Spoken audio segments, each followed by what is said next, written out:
So hello everyone. Sorry this it's quite dark. Let me just use my um sorry. Let me use my lamp to sort of okay. Yeah. So I just said let me jump on this quick live stream to just talk about a few things which I felt are important or are necessary. So straight to the point. You saw the title of this video.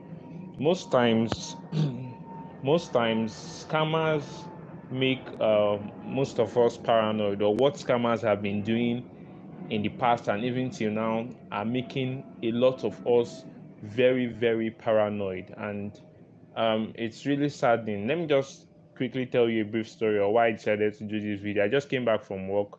I'm really tired, but I just said why not, let me just go ahead and say a few things. So sorry about the, I'm in my room, so sorry about the background and the audio and all. So I'm just using a headphone. So basically, a friend of mine just reached out to me. Someone that we've not talked for, I guess about you could call it 6 months thereabouts. We've not talked for a long time, maybe it's even more than 6 months. So the person sent a message to me on WhatsApp, and it just said the person greeted me on WhatsApp, and then after an hour, I missed the person's message because I wasn't online at that time. After an hour, I then saw the message, and then I decided to reach out to the person on chat again, and then I greeted the person also, that my friend, and then asked him how he has been doing. So he sent a voice note that he has not been doing really fine, that things are tough. I'm in Nigeria, so he said things are tough and things are not really going as planned and all. So he's after he sent the voice notes, he told me that he actually needed help that time. At the moment he sent me that message, he needed monetary help from me, and that could that he thought I was online so that I could help him with some cash at that point. So I wasn't online, and but the voice note he sent, or the voice message he sent, was he said if I could still help him, even though he had gotten help from someone to lend him some money for a particular period of time, but if I could still help him out in any way, that he would be glad, or something of that sort. So he sent me the voice note, and then knowing him to be one of my very close friends, or someone that I've been close with or close to since when we were in school and all, I felt like, oh, this is a friend I should help at least with something, even though things are really difficult. But for him to be reaching out, it seems like it's more difficult for him. So I said, okay, no problem. You could go ahead and send me your account number. Let me just help you out any way I can help out, or any way I can assist. So I told him to send his account number. And then after about 3 minutes, he sent me an account number that was not his account number.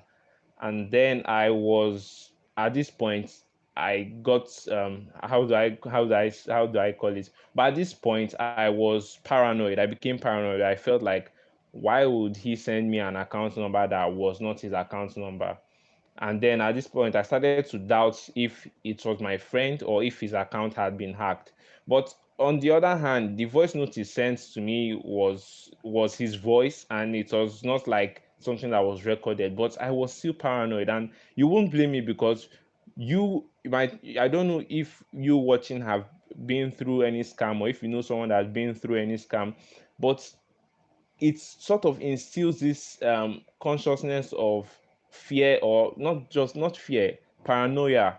I don't know if I'm pronouncing it correctly, but it makes you paranoid. It makes you feel like, oh, everything, you need to access everything, or you need to assess everything. Sorry, not access. You need to assess everything to make sure it's correct. You need to do your due diligence on everything. So I felt like, oh, why would they send me an account number that is not his? So jokingly, I said, why are you sending me an account number that is not your own? Then he said, after some time, he now said he was owing his bank, and then he laughed about it. So I still was not cleared about the whole situation. Hey, hi, Max Bandits, welcome.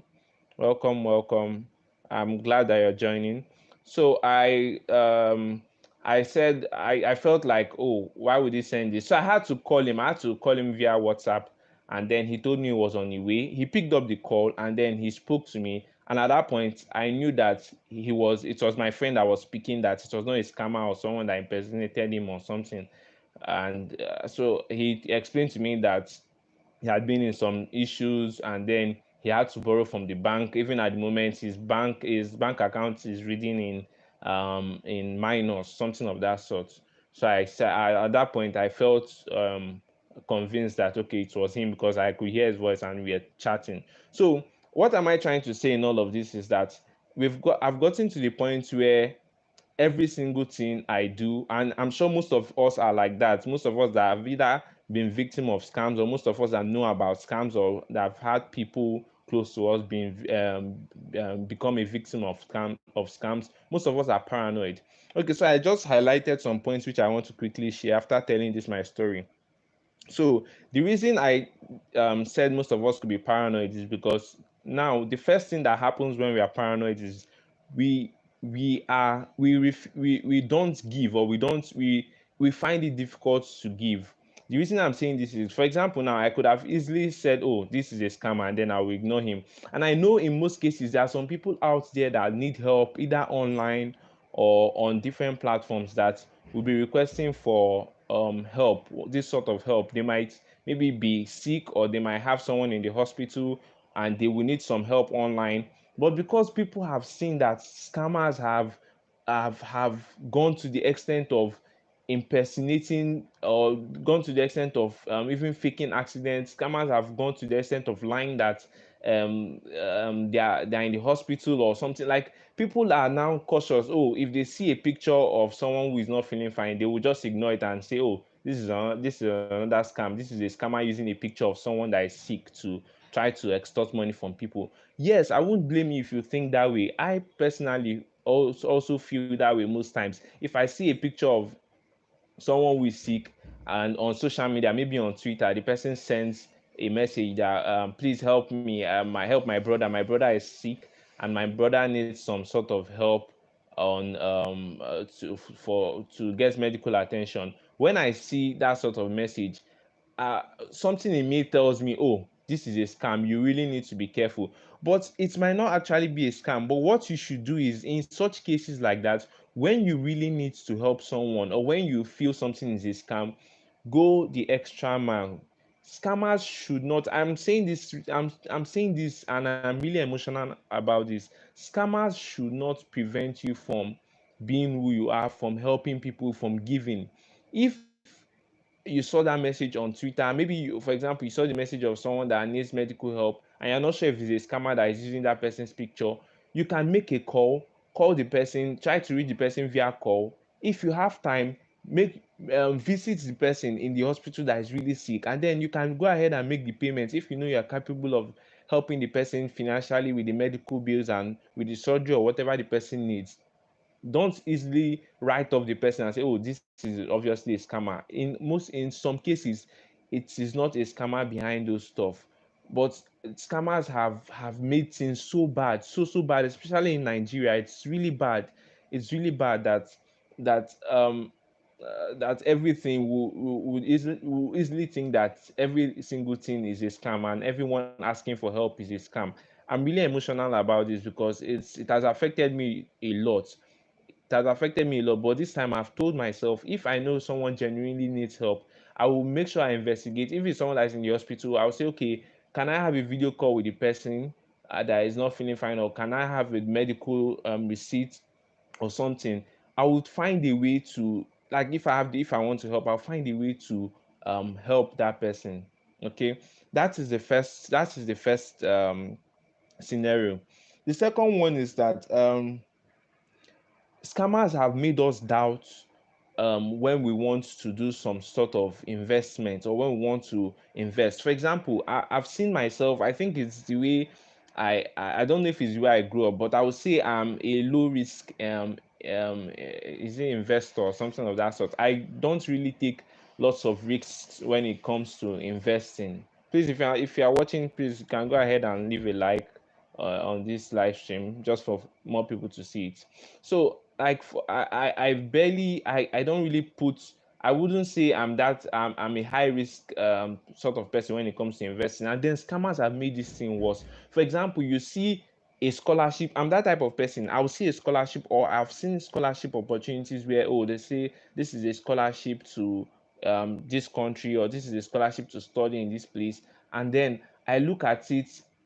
I almost look at it almost 5 times to make sure it is not a scam, but it shouldn't be ordinarily. But you wouldn't blame me for doing that, because if I'm not careful, if I don't do my due diligence, I will see myself end up being scammed. But in most cases, once something is looking too good to be true, then you need to look deeply into that sort of stuff. So I've seen myself ignoring some scholarship opportunities because, oh, I felt like it was a scam. But right now I don't do that again. I just make sure I um do my due diligence and investigate deeply to make sure it's legit. I don't just ignore it. Also, aside that, there are some there are some legit ways to make money online, which you see you can make money online doing this stuff, you can make money online doing that stuff. But in my head, or for most of us that are paranoid, you feel like, oh, this is a scam, or this person is trying to scam us, this person is trying to rip us, is it rip us off, I don't know. Sorry, this person is trying to steal from us, or trying to scam us, let me just put it that way. And so you will not be inclined to explore that opportunity, to explore that way of making money. You feel like, oh, this is another scam on the internet. But it shouldn't be the case. It shouldn't be the case. It shouldn't be the case. Another thing is jobs. For example, there are some jobs you will see, and then they will tell you these are the requirements, and you will be paid this amount. And then you might also ignore it and feel like, oh, this is another scam. So this has conditioned our minds to feel like every single thing we see, it's a scam. And trust me, you are not wrong to think that way, but you are also not right to just base your life or just live your life that way. If you live your life that way, trust me, it will affect a lot of things. It will affect the way you see people. It will affect the way you take decisions in future, in terms of maybe investments, in terms of maybe how you help people. It will affect major things in your life. So scammers should not be the ones to dictate how you live your life, or shouldn't be dictate the way you handle things. Another thing is, sometimes I've doubted myself in terms of, okay, I'm a Nigerian and I know that there's this job opportunity abroad, or there's this job opportunity on maybe a YouTuber is saying, oh, we need editors and all. And I feel like, oh, they know that Nigerians are known for scamming and this sort of stuff. Would they want to take a Nigerian? So these are some of the thoughts that comes into most of our heads, or most, not just, I'm just speaking as a Nigerian, but other people that have been scammed, they have other things. Maybe those that have been scammed via online dating and all this other form of dating, they will feel like, oh, is this person a scam? This person is telling, someone is telling you that he really likes you. You might even see the person physically telling you that he likes you, but because the person is, maybe the person has a Nigerian origin, or because maybe the person is black, you feel like, oh, this person might be another scammer that wants to steal from me and just escape. Because this sort of stuff happens to you before, like I said, I wouldn't really blame you, but I want you to be more careful. I want you to be conscious. I want you to know how to handle such situations. Okay, you need to know how to handle such situations. Don't let scammers dictate how you see things, how you see people. Then uh, I guess this is just majorly what I wanted to discuss here.